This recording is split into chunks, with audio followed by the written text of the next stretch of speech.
Welcome to Newbern's Garage. I am David Newbern. In this episode, we're going to work on my 1978 right-hand drive Postal Jeep. I've had this thing sitting around the house for about 7 years with plans on getting it running and driving. I just never had the time. One day while we were filming Faster with Newbern and Cotten, Cotten totally surprises me and is like, dude, we're going to build your mail Jeep for an episode and enter a tough truck competition. But it gets better. I'm sure most of you have heard the name Dennis Anderson, the legend who drives the Gravedigger monster truck. For those of you who don't, here is a look at who he is.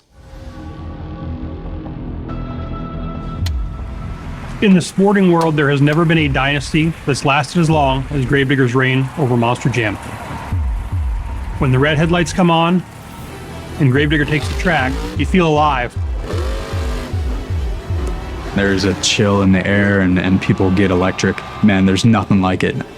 Gravedigger's probably the most recognizable brand because of the people behind it. You know you're going to see something spectacular. Please welcome the icon, Gravedigger's Dennis Anderson. I got to tell you guys, man, this whole thing for the last 40 years was never a plan. It just happened.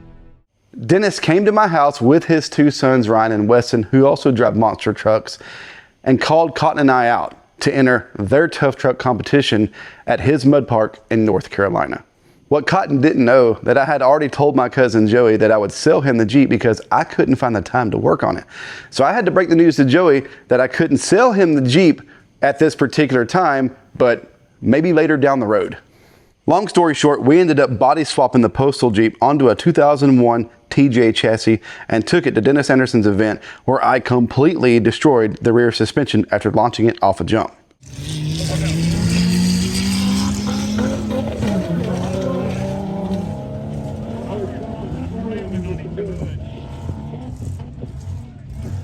He's got a cotton right shotgun. That thing's got 2 steering wheels in it. Oh, you know, front wheel, I tried the front wheel the other way. Oh, yeah, we get the ground here off. I heard it here. Hey, was the belt still on? Because I can hear it screaming. Oh, here's the breeze is flying. That's the first shot.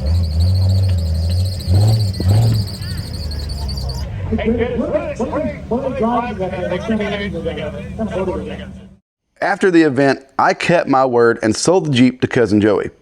He swapped out the axles for a set of 1-tons and ditched the tiny 35-inch tires we had on it for a set of 40-inch Mickey Thompsons. Then he pulled the inline 6 and 5-speed transmission and replaced them with a 5.3-liter V8 and a 4L60 automatic transmission. Now, it's time to install the EFI and fire it up for the first time since the engine swap. The kit we're going to install today is from ACE'S EFI. This is their jackpot setup for an LS. We have one of their high-rise intake manifolds set up for fuel rail, throttle body, fuel line, everything we need to control that 5.3 and the 4L60E that's in the mail Jeep.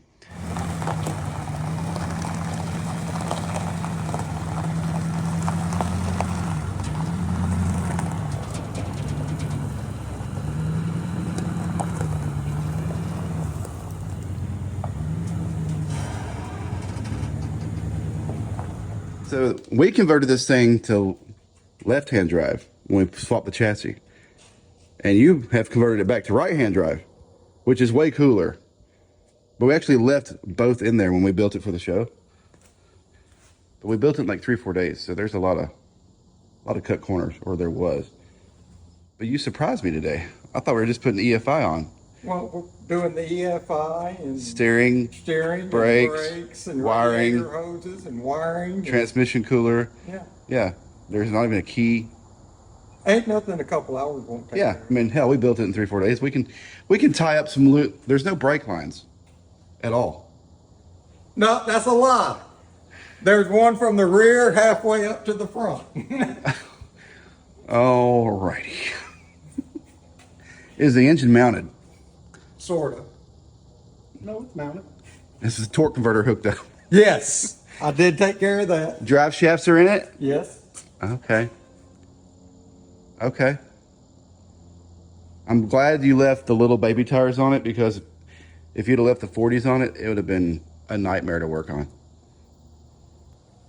So they asked me like satin or plain or black on the intake. I was like, let's do black.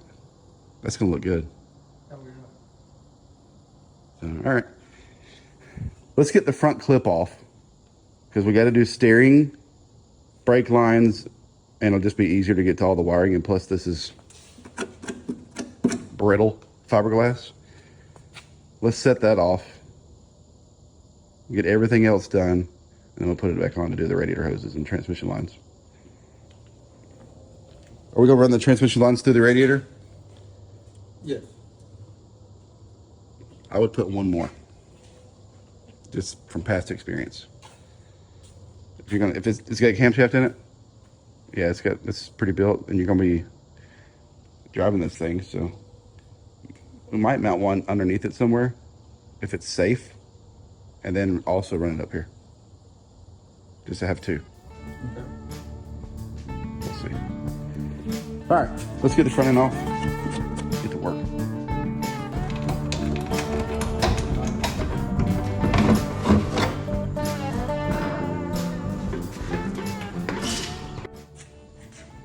You said that was not that bad. Most of it's marked off. Oh, okay. All right. Hold on. Okay.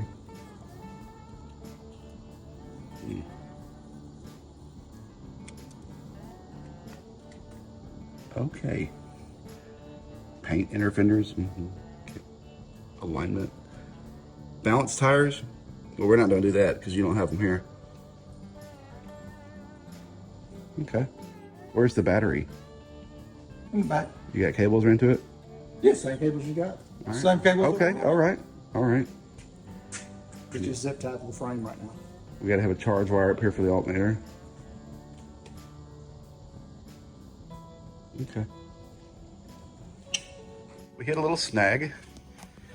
This is the intake that came with our kit. It requires a flat paper gasket, not O-ring like normal. And the box was badly damaged in shipping, but I inspected the intake. Intake looked great. What I didn't realize is we lost all the hardware that holds this down and the gaskets. And nobody around me had those paper gaskets. What does ACE'S do?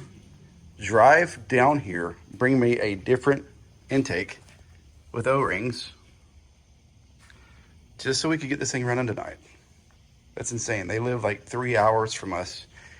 They hand delivered an intake that would work just so we could fire this thing up. We got our steam ports done. The harness is pretty much wrapped up. The fuel lines are done. Just waiting for the intake. ECU's mounted. Just got to wire up these wires. You got ignition, battery hot, battery ground, orange is fuel pump. It's that simple. So right now I'm gonna put the intake on, hook the fuel lines up, rig up the power wires, just so we can hear this thing roar to life. Does that sound good to you? I'm waiting on you, boss. What are you in there doing? Putting the steering column in. Oh, haven't you been working on that like half the day? No, just a quarter of the day. Perfection takes time. I'm just kidding. I mean, I've been working with this EFI most of the day, so I did get all the brake lines run. you did. They don't work, but you did. Got all the hydro- We got all the brake lines run. all the hydros. I think we spent more time eating than we have working on the Jeep.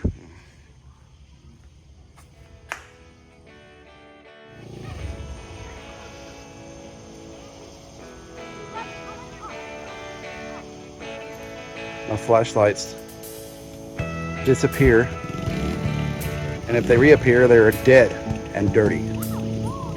That's why.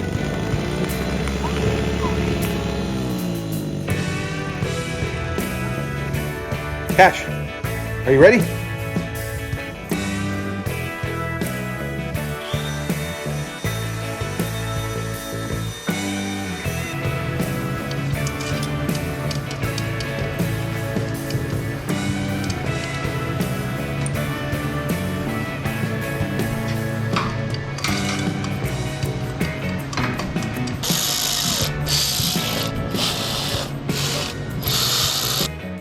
moment of truth. Put fuel in it. We're gonna hot wire the fuel pump because we're too lazy to run the wire from the ECU that's at the front to the back because we're tired. So the battery is right there. We're just gonna jump it over there. We'll check for fuel leaks and then fire this thing up. We get the main power wire for the ECU hooked up to the starter, which runs to the battery. We have our starter wire. And here's our ignition wire from the ACE'S ECU, which we'll just put right there on the starter to power it up.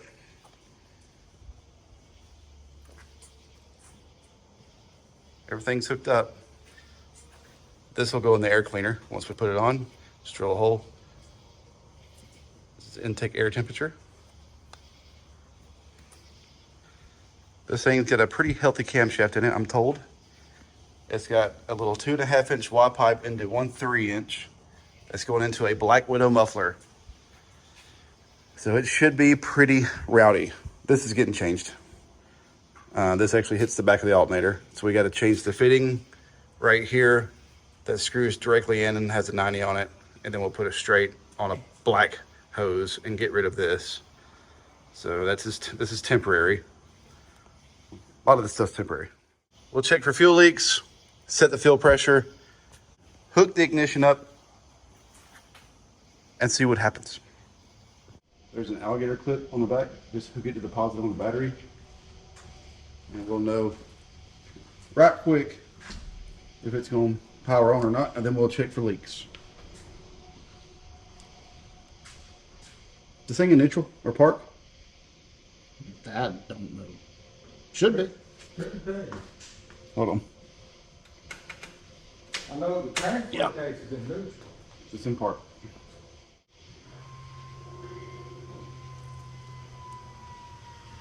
Stop. Pretty sure that's my fault. Okay, well that fitting don't seal. That fitting don't fit. Nope. All right, hold on. I guess it's the fitting.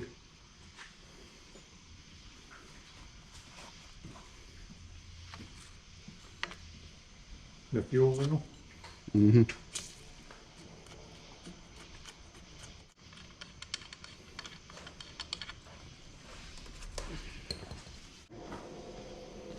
We're dripping something down there. No, I can see it looks like, yeah, there's some around back there.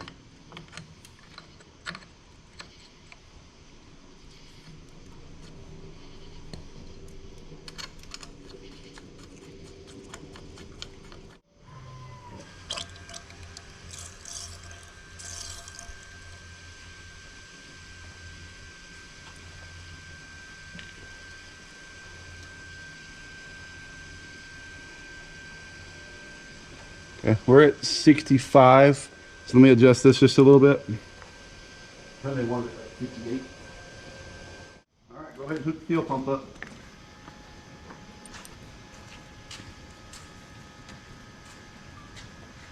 Let me know when y'all are ready.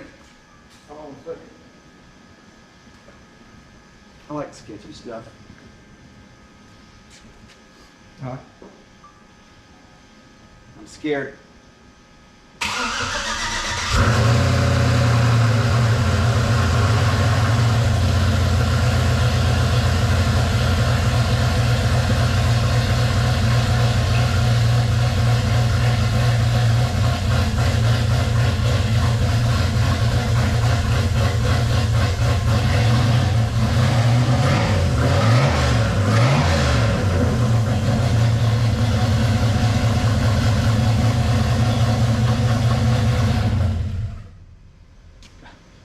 Oh, she's rowdy.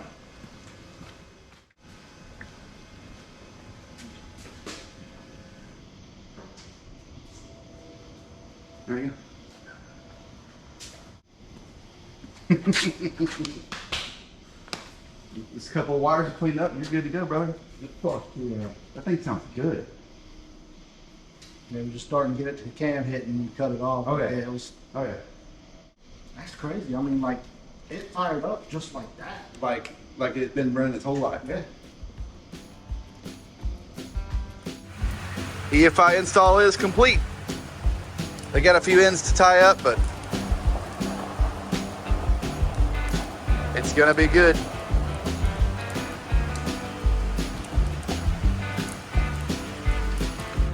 I have to give a huge shout out to Daniel from ACE'S EFI. He literally loaded up his family, drove to the warehouse, got everything we needed, drove another 3 hours down to my shop just so we could get this Jeep fired up by the end of the weekend. So we truly appreciate it. Daniel, thank you. Thank you guys for watching. If you want to help support the channel, go to newbernsgarage.com. We have several different shirt designs on there, lots of different colors, and we're always updating the website, adding something new. So check it out, and we'll catch you next time.